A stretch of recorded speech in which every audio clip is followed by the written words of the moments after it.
G'day everyone, thought I'd pop in and have a chat to you about the latest mirrorless rumours that are coming out for the EOS R that's obviously going to be announced in the next few days actually. One of the things I suppose where Nikon, the difference between what Canon have said and what Nikon have said, Canon originally said there was going to be two cameras. There's going to be a lower end model and there's going to be a higher end model.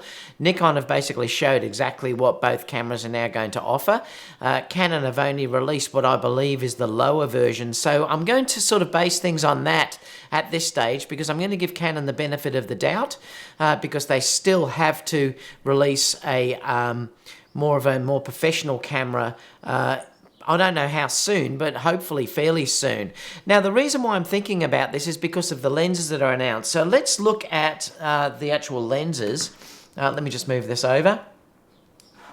I think the Canon's announcement was much better than what the Nikon announcement was for lenses as a beginning lens release. For instance, they've got the 50-1.2. I'll just come down here and you'll be able to see the lenses that are actually announced. There's the 50-1.2.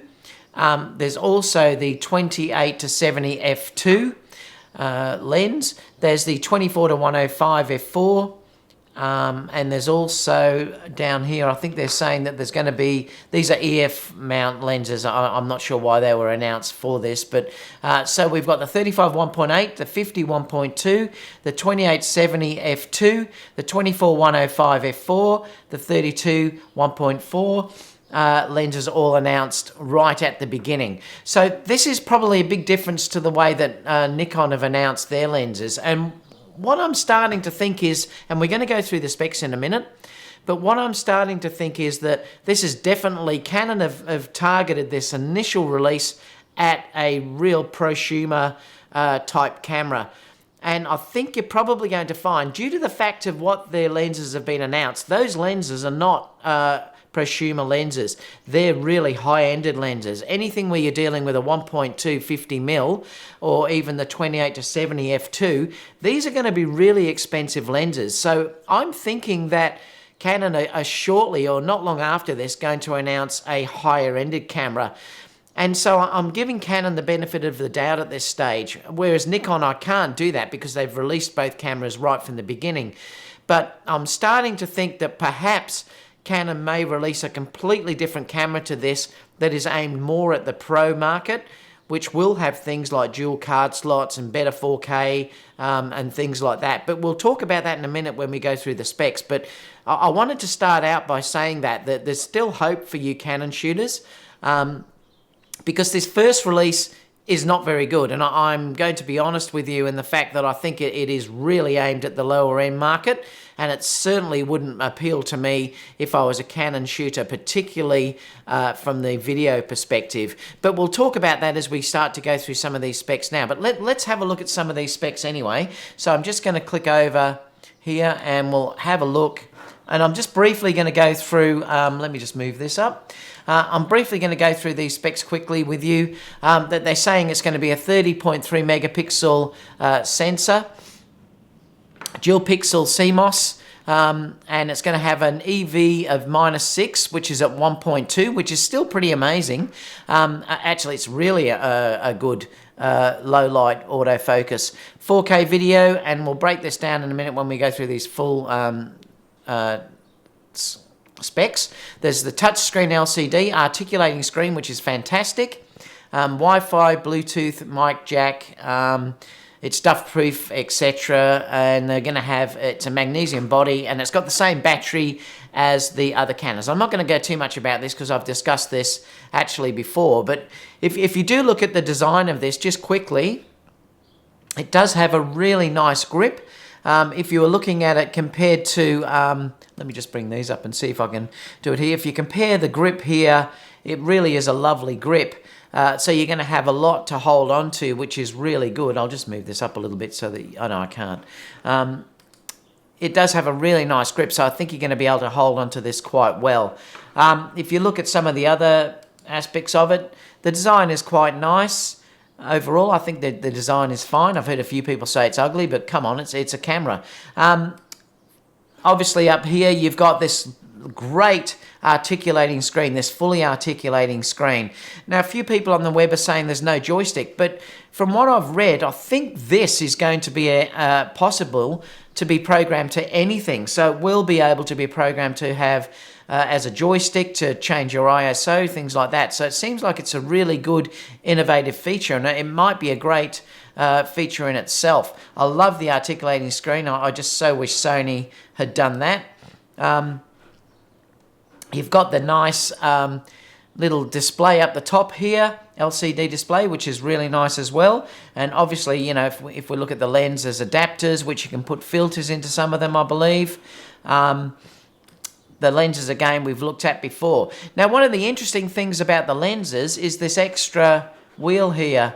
And I noticed, I looked at Zed Pro Media's review just before, actually, and he was saying, and he may be right, he was wondering whether you're going to be able to program these to do different things, like change aperture or do other things. And there must be a reason why it looks like there is another wheel on these. So we'll have to wait and see what that gives us. So it could be a really exciting feature. Let's look more now in detail, because I thought we'd go through this in a little bit more detail, because this has come out, and I'm going to scroll through this. I'm not going to go through the whole thing with you because it might be, you know, it's just too long. I'll leave the link so you can have a look at it. It looks like the sensor's not a new sensor, though. It looks like it's a couple of years old, and it's interesting because it does also have, I think, I'm just trying to look down here to see where it says about the sensor. It does have a low-pass filter, which is interesting because normally the low-pass filters are on the 24-megapixel ones. I'm not sure why Canon decided to put a low-pass filter on this, because it does make it a little bit softer. It has, obviously, JPEG 14-bit RAW, dual-pixel support. Now, the interesting thing here is that it's saying it's got 5,655 AF points. Now, I'm not sure whether that's a typo or what. If it's real, it's incredible, because that is an unbelievable amount of AF points. So if that's the case, this could be incredible. I'm not sure how they do that, considering that, I mean, I'm talking from a Sony perspective where you're dealing with 600 points seems to be a lot. So if this is 5,655 points, they clearly have concentrated on this for autofocus, and it may be incredible in autofocus. We'll have to wait and see how the tests show that. I'm not sure at this point, but that's incredible. So that is like voodoo stuff again. I've mentioned voodoo recently a bit, but that is just amazing if that is the case. It is saying -6 EV. Now, if that's true as well, it is with a 1.2 lens, but that's fine because they're releasing a 1.2 lens straight away. Sony do the same thing when they're talking about the A9 as a -4. That's dealing with a 1.4 lens, so that's great. It's probably comparable to what my A9 is, and that really can focus almost in the dark, so that's fantastic as well. ISO sensitivity seems to be okay. It seems to be fairly usable in that range. We'll have to wait and see how this tests out in actual real life, though. I can only talk about what these things are with you guys. Now, the continuous shooting, shutter speed is 1/8000, so that's good. You've got 30-second and bulb as well. Continuous shooting, frames per second is an issue, because it looks like you can only do 3 frames per second or something if you're dealing with autofocus on continuous in RAW, which is pretty poor. And this is why I'm saying this really is sort of for an entry-level type camera. You've got 4K 30p, and if you want to, you've got 1080p 60.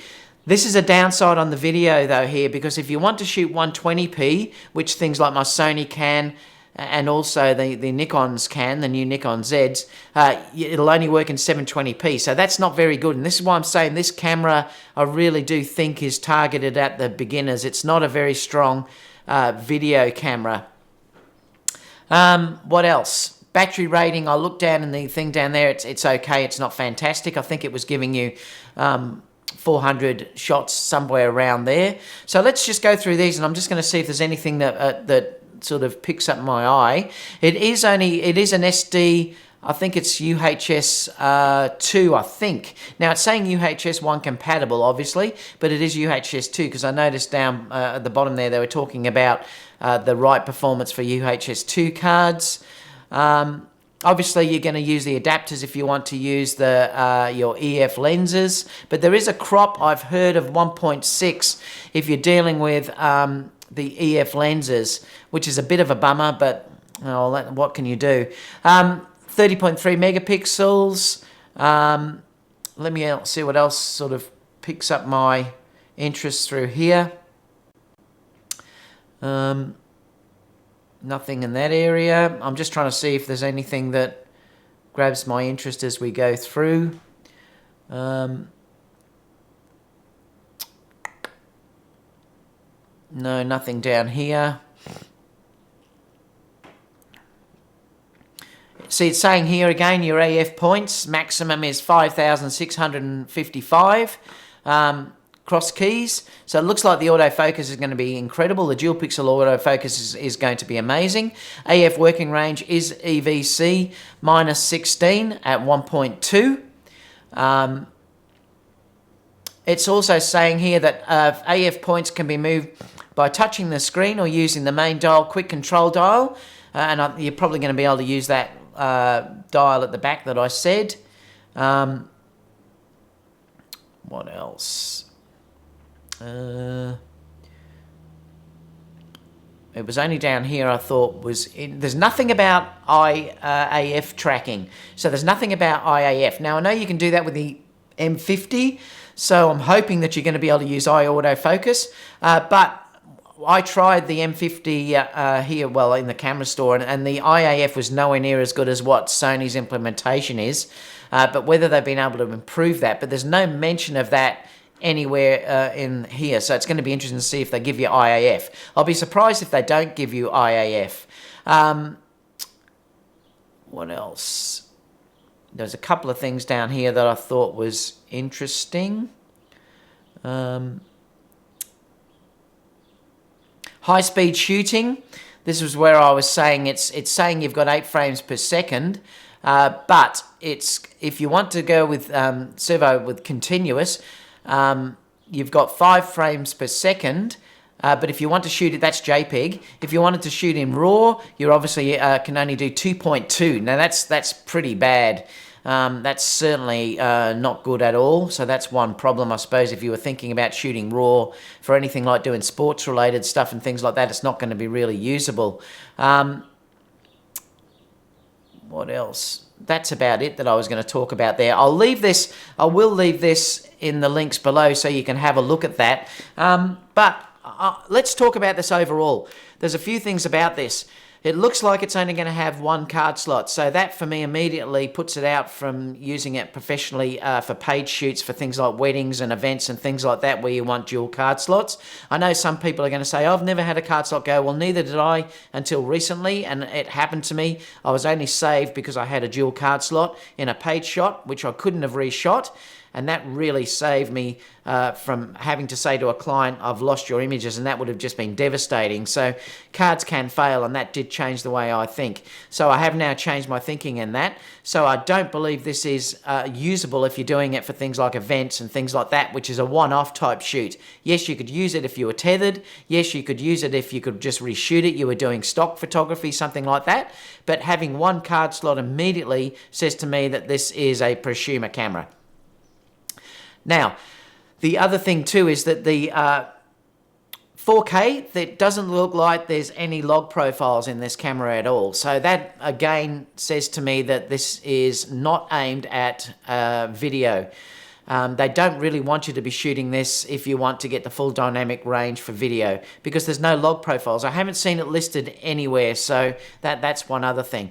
It also will only shoot in 1080p 60p. Now, the competition out there is shooting 120, so if you did want to slow down in 1080p, this is nowhere near as good as what the opposition cameras will give you. So, you know, that's one interesting thing as well. So I sort of think that's one downer as well if you're looking at the 4K shooting. Overall, I think I'm going to give Canon the benefit of the doubt here, because even though they only have one card slot, even though it has those limitations with the 4K, well, not 4K, but I mean with 1080p that you can only shoot 60p. We have to wait and see how the reviews show on this. You never know what we're looking at here, whether this is completely true, whether things are going to change, whether things have changed in firmware before we make a full decision. But I do think with Canon's lenses that they've announced for this, that there's no way those lenses are going to be announced for this type of camera. They are very high-ended cameras. They're going to be quite expensive, those lenses, I believe. So I think you're going to find that Canon are probably going to announce a more high-ended model, which may have the dual card slots, may have 4K 60p and things like that, that we're going to be able to see how it's going to work. It looks like the autofocus, when you're talking about having that number of points, is going to be incredible. We have to wait and see how that works in practice. But if you're dealing with that many 5,655 points, that truly is incredible. So I can't wait to see how that works. The articulating screen, for me, I would love as a vlogging camera. But there's things that have been omitted, like IBIS. There's no IBIS mentioned in this camera at all, and I'm hoping that the Canon, the next model, that if it is a higher ended model, comes out with IBIS. Because that is a big thing for me in vlogging, and I like to be able to handhold the cameras, or even just stick it on a little grip or something like that, flip that screen out like I could with the GH5, and have the IBIS steady that. So that is an issue in itself. So not having one dual card slot, having no IBIS, is also a real problem for me. And I was looking at, say, getting this as a vlogging camera, but now I think I'll probably wait and see what they might release in a higher ended model, hoping that it still has that articulated screen. Let me know what you think about this, guys. I'm particularly interested to know what you Canon shooters think about this. Are you excited about this? Do you believe, like me, that they're probably the next model will be one that's tailored more for those lenses that Canon have announced, because they are more high-ended, particularly more high-ended than what Nikon have to announce? I know Nikon have said they're going to have that 0.95, but that's not an autofocus lens. I don't think their other lenses that are announced can compete with what Canon have just announced here. Remember too, Nikon have already played their hand because they've announced both cameras. Canon did say they were going to announce 2 cameras, and we've only seen one. So I think we may get a second one that comes out that is much more higher ended. So I'd love to know your opinion on that, and I'll see you all soon for the next video. Bye for now.